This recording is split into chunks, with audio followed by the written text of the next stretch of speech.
नमस्कार दोस्तों, welcome to career education में आप सभी का स्वागत है। दोस्तों आज हम लोग एस के झा सर जी के बुक का पदार्थ के सामान्य गुण चैप्टर का ऑल क्वेश्चन हम लोग इस वीडियो में देखेंगे। बिल्कुल दोस्तों, आप सही सुने, एस के झा सर जी के बुक का पदार्थ के सामान्य गुण चैप्टर का ऑल क्वेश्चन हम लोग इस वीडियो में देखेंगे।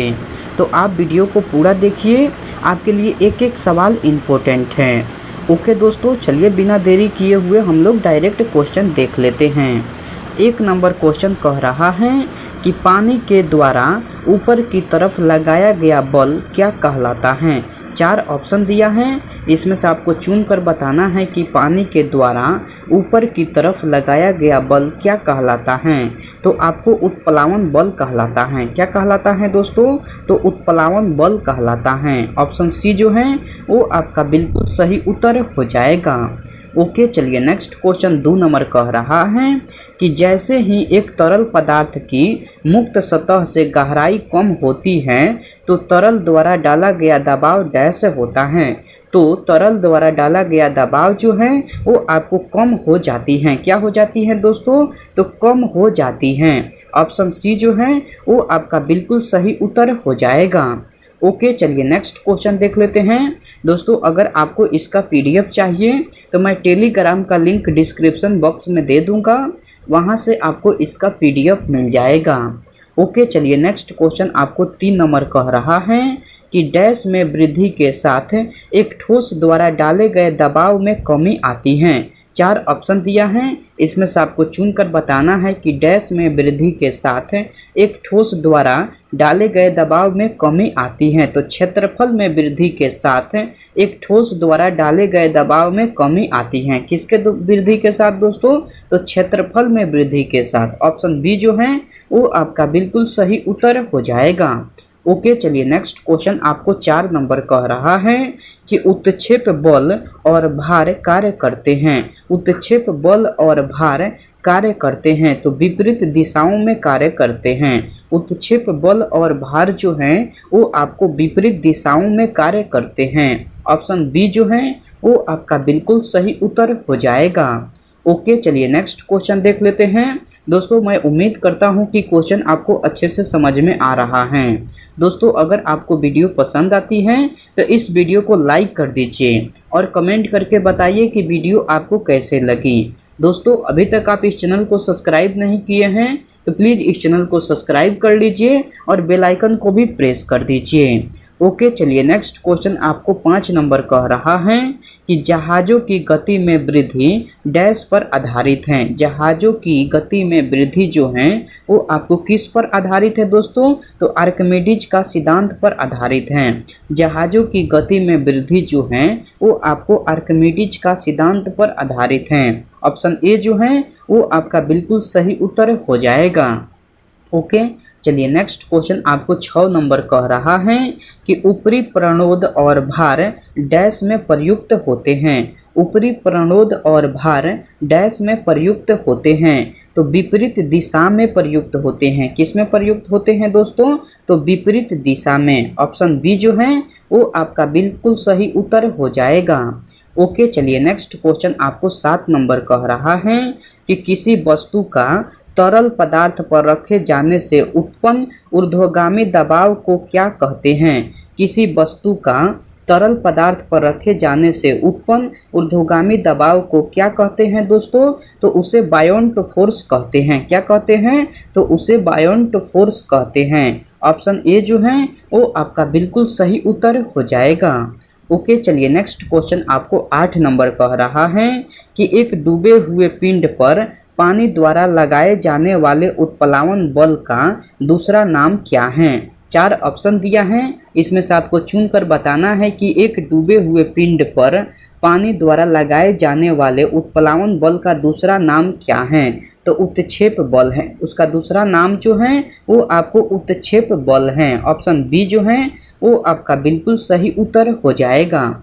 ओके, चलिए नेक्स्ट क्वेश्चन आपको 9 नंबर कह रहा है कि यदि आप एक गिलास को पानी और बर्फ से पूरी तरह से भरते हैं और बर्फ पूरी तरह गल जाती है तो क्या होगा। यदि आप एक गिलास को पानी और बर्फ से पूरी तरह भरते हैं और बर्फ पूरी तरह से गल जाती हैं तो क्या होगा दोस्तों, तो जल स्तर पूर्वतः रहेगा, यानी कि जल स्तर जो है वो आपको पहले के समान ही रहेगा। ऑप्शन सी जो है वो आपका बिल्कुल सही उत्तर हो जाएगा। ओके, चलिए नेक्स्ट क्वेश्चन आपको 10 नंबर कह रहा है कि यदि कोई वस्तु डूबती है तो वस्तु पर तरल द्वारा प्रयुक्त उत्क्षेप डैश होगा। यदि कोई वस्तु डूबती है तो वस्तु पर तरल द्वारा प्रयुक्त उत्क्षेप डैश होगा, तो वस्तु के भार से कम होगा। क्या होगा दोस्तों, वस्तु के भार से कम होगा। ऑप्शन सी जो है वो आपका बिल्कुल सही उत्तर हो जाएगा। ओके, चलिए नेक्स्ट क्वेश्चन आपको 11 नंबर कह रहा है कि किसी तल के लंबवत कार्य करने वाला बल क्या कहलाता है। किसी तल के लंबवत कार्य करने वाला बल क्या कहलाता है, तो उत्क्षेप बल कहलाता है। ऑप्शन ए जो है वो आपका बिल्कुल सही उत्तर हो जाएगा। ओके, चलिए नेक्स्ट क्वेश्चन देख लेते हैं। नेक्स्ट क्वेश्चन आपको 12 नंबर कह रहा है कि बर्फ पानी पर तैरती है क्योंकि इसका घनत्व जो है वो आपको पानी से कम होता है। बर्फ जो है वो आपको पानी पर तैरती है क्योंकि इसका घनत्व जो है वो आपको पानी से कम होता है, इसलिए बर्फ जो है वो आपको पानी पर तैरती है। ऑप्शन बी जो है वो आपका बिल्कुल सही उत्तर हो जाएगा। ओके, चलिए नेक्स्ट क्वेश्चन देख लेते हैं। नेक्स्ट क्वेश्चन आपको 14 नंबर कह रहा है कि सापेक्ष घनत्व डैश के बराबर है। सापेक्ष घनत्व जो है वो आपको किसके बराबर है दोस्तों, तो पदार्थ का घनत्व बटा पानी का घनत्व के बराबर है। सापेक्ष घनत्व जो है वो आपको पदार्थ का घनत्व बटा पानी का घनत्व के बराबर है। ऑप्शन सी जो है वो आपका बिल्कुल सही उत्तर हो जाएगा। ओके, चलिए नेक्स्ट क्वेश्चन देख लेते हैं। नेक्स्ट क्वेश्चन आपको 16 नंबर कह रहा है कि यदि कोई वस्तु तैरती है तो वस्तु पर जल द्वारा लगाया जाने वाला उत्क्षेप बल डैश होगा। यदि कोई वस्तु तैरती है तो वस्तु पर जल द्वारा लगाया जाने वाला उत्क्षेप डैश होगा, उत्क्षेप बल डैश होगा, तो वस्तु के भार के बराबर होगा। ऑप्शन सी जो है वो आपका बिल्कुल सही उत्तर हो जाएगा। दोस्तों, मैं यह क्वेश्चन फिर से रिपीट कर दे रहा हूँ। मुझे लग रहा है कि क्वेश्चन यह आपको कम समझ में आया है, इसीलिए मैं यह क्वेश्चन को फिर से रिपीट कर दे रहा हूँ। क्वेश्चन कह रहा है कि यदि कोई वस्तु तैरती है तो वस्तु पर जल द्वारा लगाए जाने वाला उत्क्षेप बल डैश होगा, तो वस्तु के भार के बराबर होगा। क्या होगा दोस्तों, वस्तु के भार के बराबर होगा। ऑप्शन सी जो है वो आपका बिल्कुल सही उत्तर हो जाएगा। ओके, चलिए नेक्स्ट क्वेश्चन आपको 17 नंबर कह रहा है कि जब एक पिंड को किसी तल में पूरी तरह से या आंशिक रूप से डुबोया जाता है तब उस पर ऊर्ध्व दिशा में एक बल प्रयुक्त होता है जो उस पिंड द्वारा विस्थापित किए गए तरल के भार के बराबर होता है।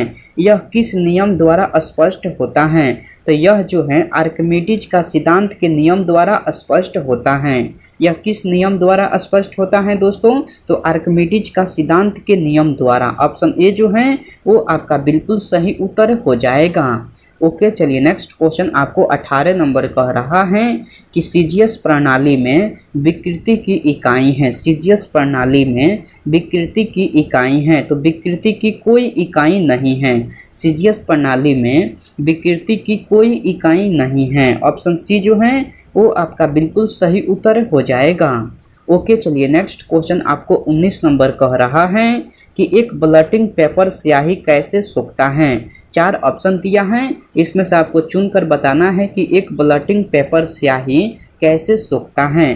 तो केशिका यानी कि कैपिलरी क्रिया द्वारा सोखता है। कैसे सोखता है दोस्तों, तो केशिका यानी कि कैपिलरी क्रिया द्वारा। ऑप्शन बी जो है वो आपका बिल्कुल सही उत्तर हो जाएगा। ओके, चलिए नेक्स्ट क्वेश्चन आपको 20 नंबर कह रहा है कि एक द्रव की बूंद संयोजित होती है क्योंकि इसके कोणों का आकर्षण इसका संभव क्षेत्रफल न्यूनतम करता है।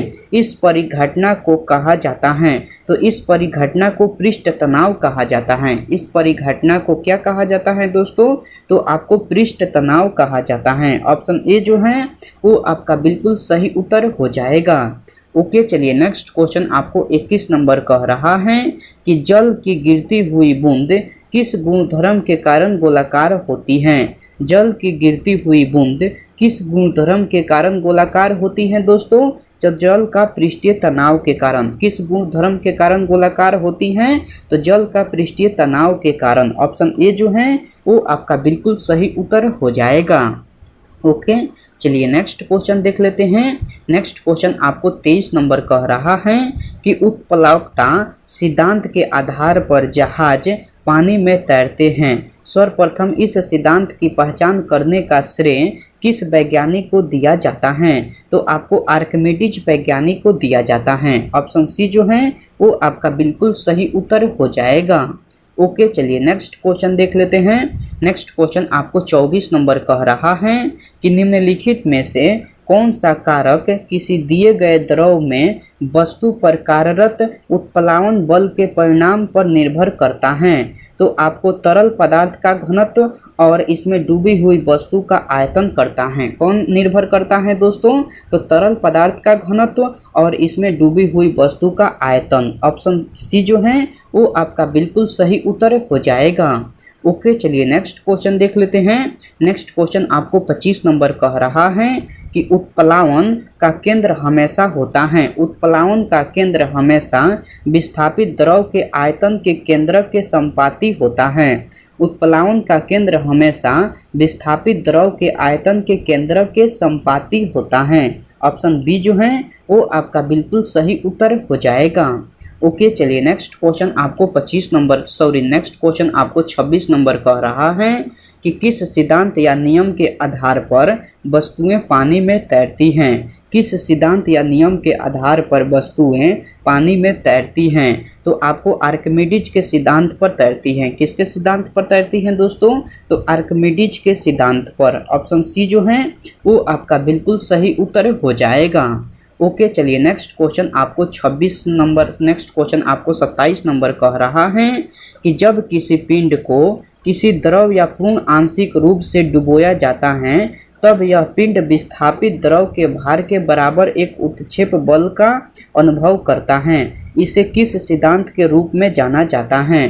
तो इसे आर्किमिडीज के सिद्धांत के रूप में जाना जाता है। इसे किस सिद्धांत के रूप में जाना जाता है दोस्तों? तो आर्किमिडीज के सिद्धांत के रूप में। ऑप्शन बी जो है वो आपका बिल्कुल सही उत्तर हो जाएगा। दोस्तों, मैं यह क्वेश्चन फिर से रिपीट कर दे रहा हूँ। क्वेश्चन कह रहा है कि जब किसी पिंड को किसी द्रव में पूर्ण या आंशिक रूप से डुबोया जाता है तब यह पिंड विस्थापित द्रव के भार के बराबर एक उत्क्षेप बल का अनुभव करता है। इसे किस सिद्धांत के रूप में जाना जाता है? तो इसे आर्किमिडीज के सिद्धांत के रूप में जाना जाता है। ऑप्शन बी जो है वो आपका बिल्कुल सही उत्तर हो जाएगा। ओके, चलिए नेक्स्ट क्वेश्चन आपको 28 नंबर कह रहा है कि बिना भंजन के पदार्थ के विकृत होने की योग्यता कहलाती है।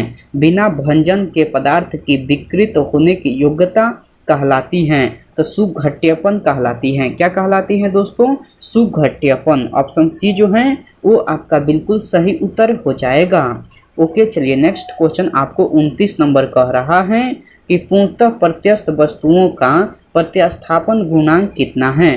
पूर्णतः प्रत्यस्थ वस्तुओं का प्रत्यास्थापन गुणांक कितना है दोस्तों? तो आपको 1 है। ऑप्शन सी जो है वो आपका बिल्कुल सही उत्तर हो जाएगा। तो दोस्तों, चलिए नेक्स्ट क्वेश्चन देख लेते हैं। नेक्स्ट क्वेश्चन आपको 30 नंबर कह रहा है कि उत्प्लावन बल का परिमाण तरल के डैश पर निर्भर करता है। उत्प्लावन बल का परिमाण तरल के डैश पर निर्भर करता है। तो तरल के घनत्व पर निर्भर करता है। किस पर निर्भर करता है दोस्तों?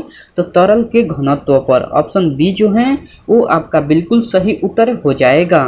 ओके, चलिए नेक्स्ट क्वेश्चन आपको 31 नंबर कह रहा है कि उत्प्लावन बल का डैश द्रव के घनत्व और आयतन पर निर्भर करता है। उत्प्लावन बल का डैश द्रव के घनत्व और आयतन पर निर्भर करता है। तो उत्प्लावन बल का परिमाण जो है वो आपको द्रव के घनत्व और आयतन पर निर्भर करता है। कौन करता है दोस्तों? तो उत्प्लावन बल का परिमाण। ऑप्शन बी जो है वो आपका बिल्कुल सही उत्तर हो जाएगा। ओके दोस्तों, आज का वीडियो में इतना ही क्वेश्चन रहा। जो क्वेश्चन आपको बच गया है नेक्स्ट वीडियो में आपको करा दिया जाएगा। ओके दोस्तों, मैं उम्मीद करता हूँ कि आपको सारे क्वेश्चन याद हो गया होगा। ओके, आपसे मैं नेक्स्ट वीडियो में मिलता हूँ। तब तक के लिए टेक केयर दोस्तों एंड बाय।